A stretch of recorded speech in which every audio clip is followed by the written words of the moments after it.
You're listening to the Wisdom for Wellbeing podcast, the show that blends science and heart to bring you evidence-based tips and tricks for cultivating a healthy, wealthy, and meaningful life.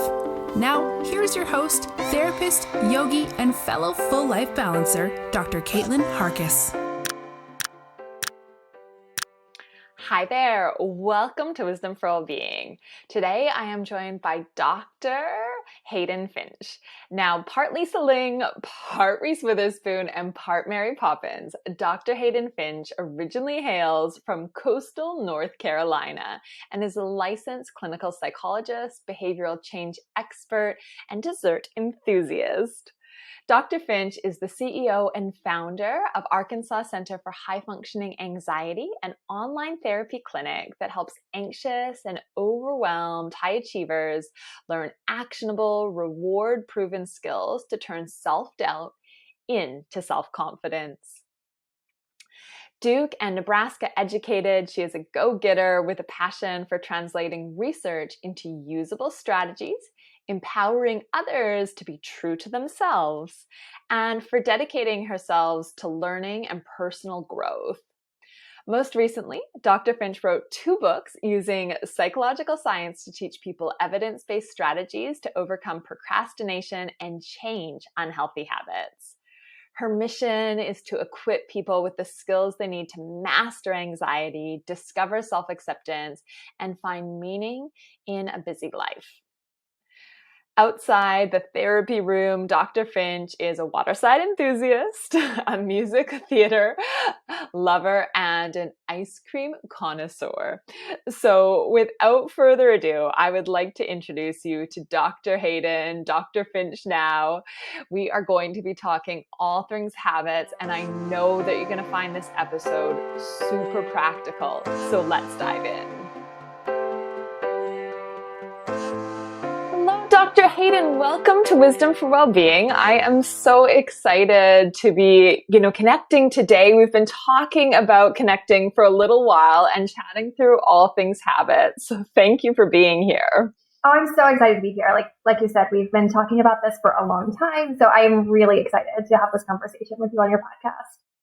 And I know listeners are going to be so interested because habit creation, productivity, and how we navigate this in busy world. And I mean, just before we started the recording, the two of us were talking about the demands of, for instance, motherhood. And I think we'll lead into some conversation around neurodiversity and the like. Like we're all doing our best to figure out how we create productive habits, but we don't necessarily all have the tools. No, that's, I have this conversation with my own clients in my clinic a lot where we know what we should be doing for ourselves and for our mental health. But for some reason, we just can't make it happen. And, that's where psychology can come in to help us figure out what is going on there, right? We know that we should be exercising or meditating or journaling or whatever it is, but it's really hard to get that to actually happen in our lives. I like that you kind of used the should word there, that we kind of know what we should be doing in this word that seems to creep into our lives so regularly. But just to take it back a step, you mentioned, when you're working with your clients, would you mind introducing yourself and who you are and the work that you do? Yeah. So I am Dr. Hayden Finch. I am a psychologist in private practice. I use research-based therapy to help anxious and overwhelmed go-getters discover self-acceptance and confidence and fulfillment. So that's basically what I'm doing in my clinic every day, is working with really high functioning people who for some reason are having trouble building healthy habits and getting their life to look like what they want it to. So the habits help us make life look like what we want it to. And how did you become interested in habits? Why did this draw you? It really started in a very different place than I am now. I went to graduate school to study schizophrenia and psychotic disorders. And as part of that, I was learning that habits were a big part of their illness and their recovery. So their wellness, their ability to reach their goals in terms of jobs and relationships really depended on them having good habits around taking medication, making it to appointments, and doing all of the other things that are just part of living a healthy life. And so that's where I really got into it. And then I learned that that's actually the story for all of us. Whether you have a really major mental illness or not, we're all kind of struggling with the same things. So it's this matter of creating habits in our lives, whether we're like, you know, in a real place of struggle, mental distress, or as you mentioned, like pretty highly functioning, but kind of know the things that we should be doing that would make our life look more like we want it to. Yeah, exactly. It's, you know, from the most impaired people to people who on the surface really have it all together. Most of us have habits that we want to change, and, you know, some bad habits we want to ditch and some good habits we want to implement. So the habits kind of then, do they relate to mental health in that, as you said, like when we're really struggling, we need to have habits around medication, self-care? Like how does this then kind of move up when we're pretty highly functioning? Like what are we prone to if we don't have healthy habits, or what are the risks? Yeah, what I see a lot is the habits we have, the bad habits. We kind of put them in this binary category of like good habits and bad habits, which of course nothing really is that simple. But if we do that, then a lot of our bad habits are actually functioning to help us avoid anxiety or other emotions, right? So if I have this habit of I come home from work and I grab a glass of wine and just scroll Instagram on my phone, that, I mean, might look sort of benign, but often that's because I'm feeling really overwhelmed, stressed out, and getting supper started just feels like way too much. And so that bad habit can develop because I don't really have more productive skills to deal with stress and overwhelm. And on the other side, building healthy, good habits is part of helping us manage our mental health better. If I have habits around deep breathing and meditation and journaling and boundary setting, then that's part of helping me really cope more productively with anxiety or depression or whatever else I'm dealing with. That makes sense. So it's really that sometimes the habits we have, as benign as they may look, if they're not kind of actively, you know, generally stepping us forward to the life that we want, you know, if we see that they're kind of veering us off course, it might be masking something else that's going on. Right. And that's really the thesis of, I think pretty much everything in psychology comes down to emotion regulation, right? The things that we don't like about ourselves often come back to, I have some sort of painful feeling that I don't really know how to deal with directly. And when we can figure that out, how to directly deal with the things that bother us about ourselves or our lives, then we can actually start to make some traction. And a lot of that has to do with undoing some bad habits, especially around avoiding our emotions, and then establishing some good habits to look at those emotions more directly. So in terms of then, I guess, like pathways forward, there's obviously emotion regulation skills and kind of unpacking like what's going on and what might be kind of surfacing that feels so uncomfortable for us. What are the other tools and practices we might need to cultivate in order to create good habits? Like what does the research evidence, what does the science say is the best way to start cultivating a habit, and how long does it take? Like, where do we go? The how long does it take question. I love that one. So with this, like, how do you create a habit? I think about like basically one key idea and then essentially a complicated but basically two-step process. So the key idea is that there are three parts to a habit, right? So we want to break it down. It's got these three components. There's in psychology what we call a cue or a trigger, right? Something triggers this habit to happen. And then you've got the behavior itself. And then you've got some sort of a reward. And pretty much all habits have these three components. So let's break that down a little bit. So if my habit is maybe biting my nails, the cue or the trigger might be I feel stressed out, I feel restless, I feel some tension in my jaw, something like that. The behavior is biting my nails. And then the reward is maybe some relief from that restlessness, right? Because I'm giving my mouth something to do, or that jaw tension. And that's something to look out for. That reward is sometimes hard to find, especially with our bad habits. It's very often, like pro tip here, the reward is often like relief from something. So the scrolling on my phone doesn't seem all that rewarding, but it might be just like I can delay making supper for a little bit, or I don't have to face something I'm doing. So that's one key idea, is that all habits have these three components: the cue, the behavior, and the reward. And being able to parse that out is an important part of the process. Okay. So there's that. And then there's like this basically two-step process that comes down to like step one is like stop automatically triggering the bad habit. And then step two, establish the new habit.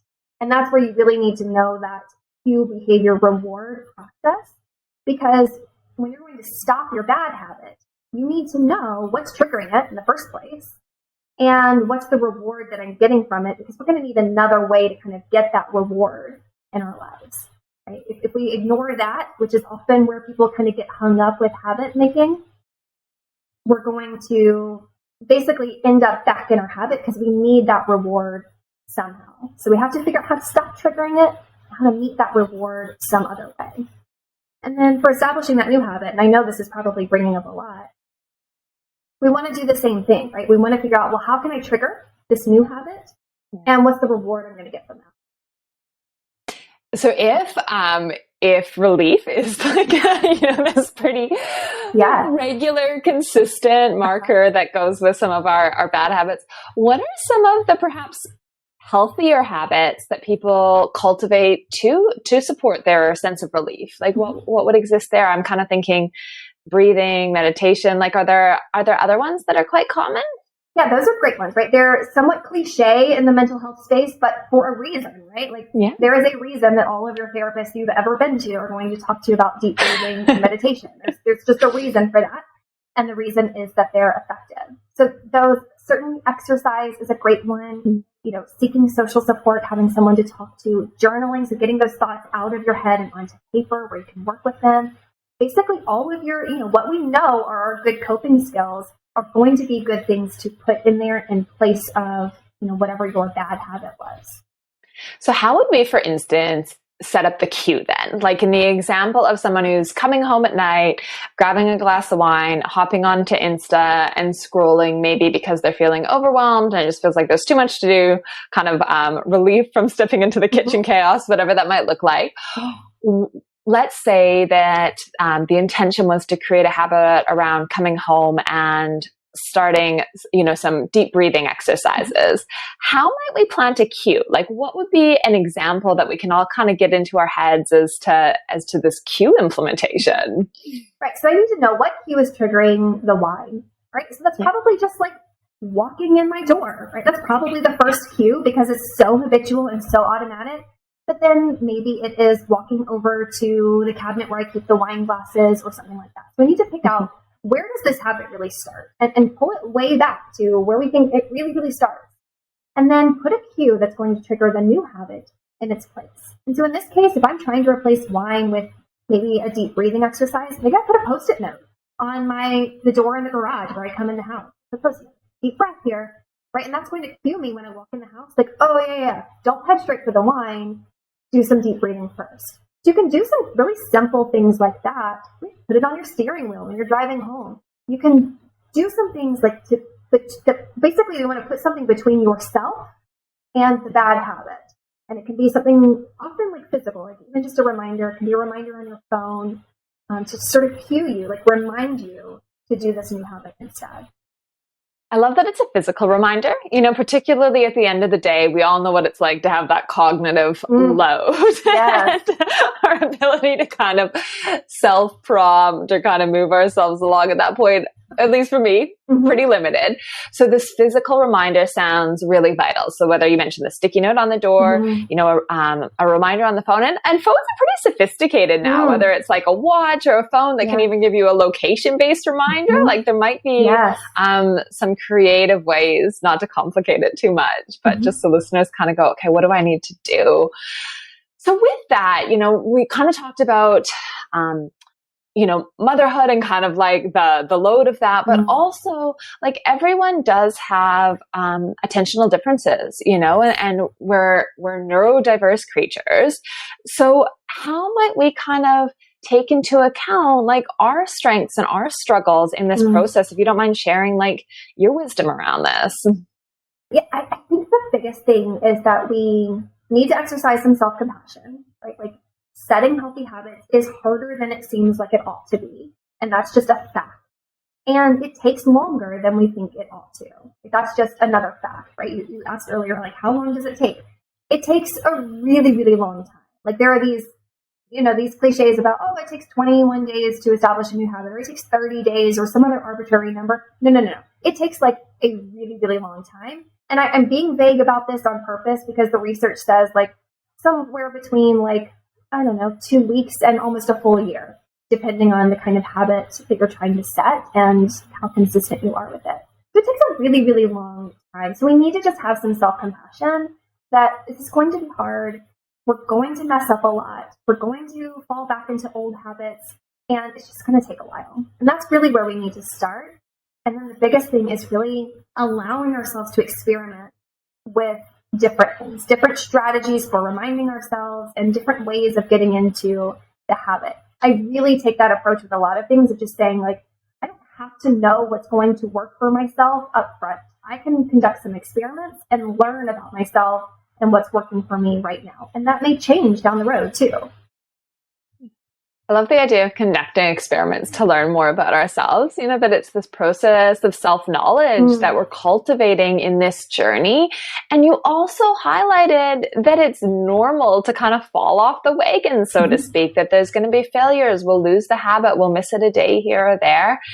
And that how human in that, like, I wonder if in self-compassion, we might then find the motivation to get back on and to try it again, rather than thinking like we're failure with a capital F, but just that failures and slip-ups are normal and part of this habit cultivation journey. That absolutely has to be part of the plan.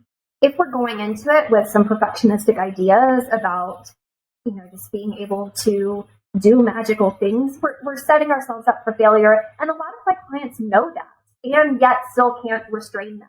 And so figuring out how to be imperfect about it on purpose can actually take some creativity. Like, how can I, on purpose, give myself some wiggle room with setting up this habit? That's a really interesting and productive question to be asking.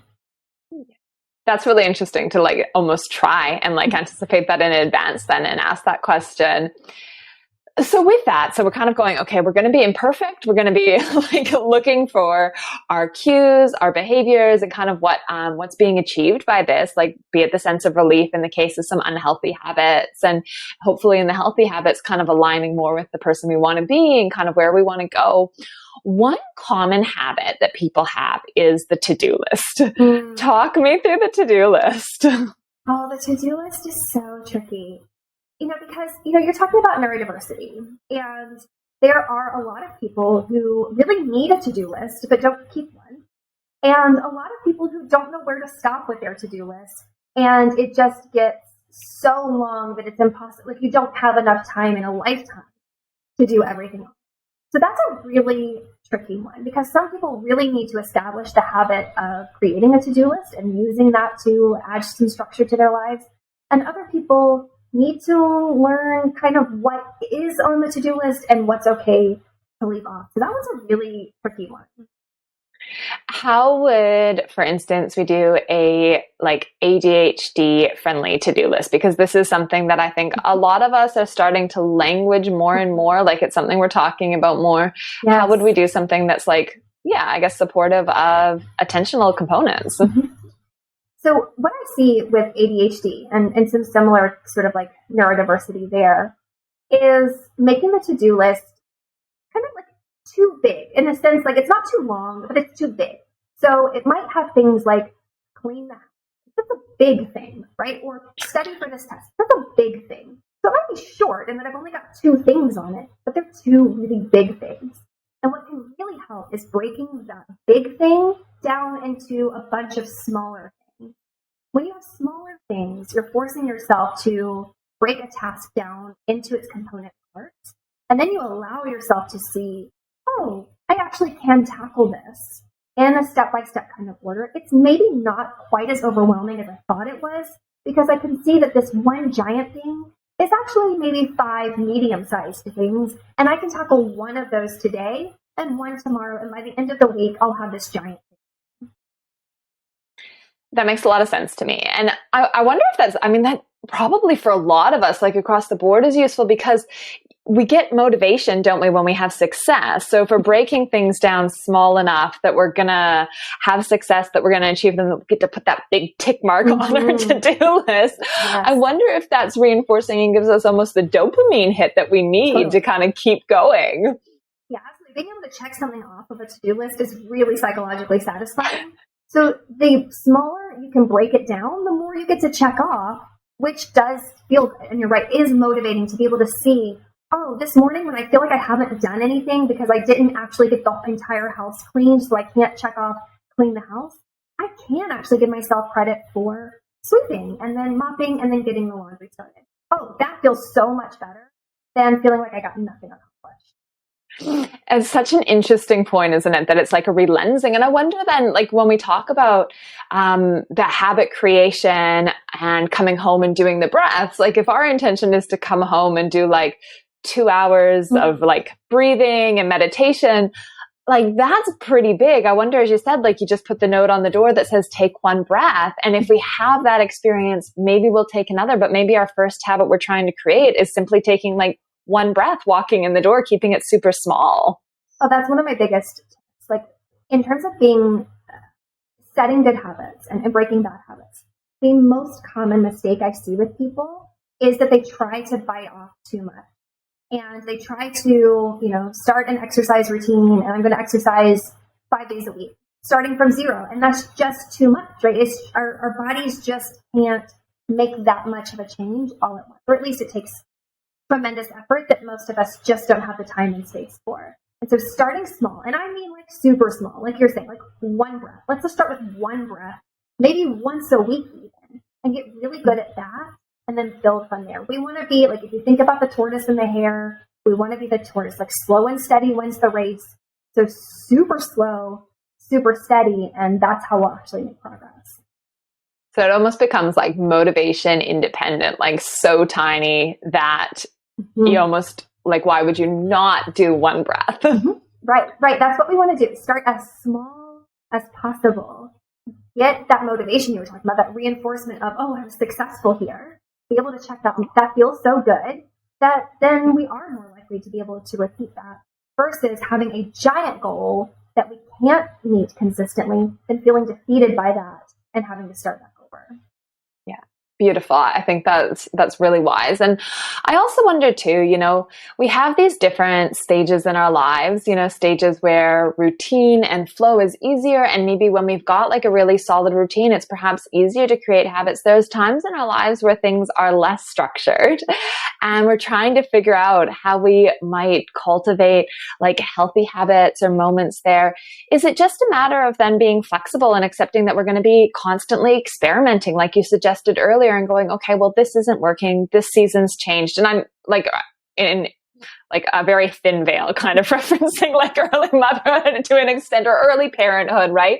Like if you haven't slept and someone needs you, like you might not be able to go out of the house for that walk that you'd anticipated. What else could we do? Is it like just having like backup habits, or is it kind of accepting, okay, well, maybe this isn't the season? Like, are there some other acceptance or skills we might use here? Yeah, I think it's both of those. I think it is having some backups, some really easy, quick, portable things we can do, like taking a deep breath and using those in the seasons of our lives when we really are, when our emotional energy is depleted, our actual like time is really depleted. There are going to be seasons like that, especially like that newborn phase we were talking about, where you just don't have a lot of resources. And in that case, like having the smallest, most portable skills, and also relying on that faith that this season of our life is going to be temporary, and we can do the bigger things, the exercise routines, the meditation routines, the retreats that we want to do. There's going to be a time when we can get to that. Because there are seasons in our lives when it really is just about survival, and we really just need to give ourselves permission to scale back to the bare minimum. I love that you say give permission, because this is, there's so much talk around like the elusive sort of 5 a.m. club and having the perfect morning routine. And for a lot of people, that's really like quite cruel to infer that that's what you need to do to be successful in life, that there are points in time where actually it is scaling back and surviving and getting through, putting one foot in front of the other and doing the best you can with what you have available, knowing that seasons will change and, nothing's permanent or fixed. And I think that's part of the neurodiversity too, right? Like, I think if we're constantly in this experiment mode of like this learning about ourselves and collecting data, that's really where we're going to do ourselves the most justice, to be able to say, right now, when I'm honest with myself, I can do more than I'm doing. Or right now, when I'm honest with myself, I need to do less. that's really where we need to be. It's just like in a place of really radical honesty with ourselves about where we're at, and then adjusting our coping skills and our habits accordingly. Amazing. I think that's such a positive note to kind of wrap things up on and lean into this idea of self-experimentation, and that we can be really, as you said, you work with high functioning individuals who just need to tweak, that we often know what it is that we need to do, or that we should, air quotes, should be doing, but we just need some support along the way to help us refine those habits and clarify. Where can people connect with you, Hayden, and work with you? Yeah, most information about me is at haydenfinch.com. That is where people can read, the articles I've written, kind of connect with the books I've written, or, inquire about seeing me individually for therapy or other services. Beautiful. I'll put the links in the show notes. And you also, share such amazing resources on social media platforms like Instagram. It's super practical and really visual. So I'll put those links there too. So listeners, you can head to the show notes and find the different links to connect with Hayden's work. Hayden, thank you again so much for sharing your wisdom and being here with us today. Yeah, this is really fun. It's fun to kind of break this down. And even for me to think about, okay, what season am I in, and what are the habits that I want to be working on? So this was good for me to reflect, but I am so happy to be here. And listeners, just a little reminder prompt. Remember, Hayden has a book on habits. So of course you can dive into habit creation with her further in that avenue too. Well, I hope that you found that interview with Dr. Hayden Finch as informative and as actionable as I did. I really like how we talk about the shoulding. We often know what we should do. The challenge is generally not the knowledge of. The challenge is often in the action. How do we actually create new habits? And breaking it down into the cue, the behavior, and the reward is really practical as we start to lens and look at different behaviors in our lives. I also love the idea, if we can't figure out when an unhelpful behavior, like what the function of that might be, to consider if it's providing us relief. And then to consider how we might substitute in those should habits in a smaller, more practical way with a lot of self-compassion, healthy doses of self-compassion always along the way. I will look forward to connecting with you in the weeks ahead. And of course, head to drcaitlin.com/podcast to grab the show notes and other resources. It is wonderful to connect with you there. There's a host of resources to support you on your journey to habit creation and cultivating a wise life full of well-being. All right, bye for now.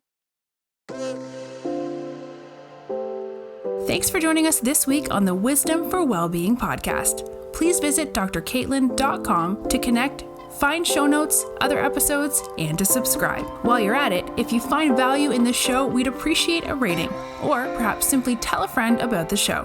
Wisdom for Wellbeing is not a substitute for professional, individualized mental health treatment. If you are in crisis, please contact 000, your local emergency number if you are outside of Australia, or attend your local hospital ED.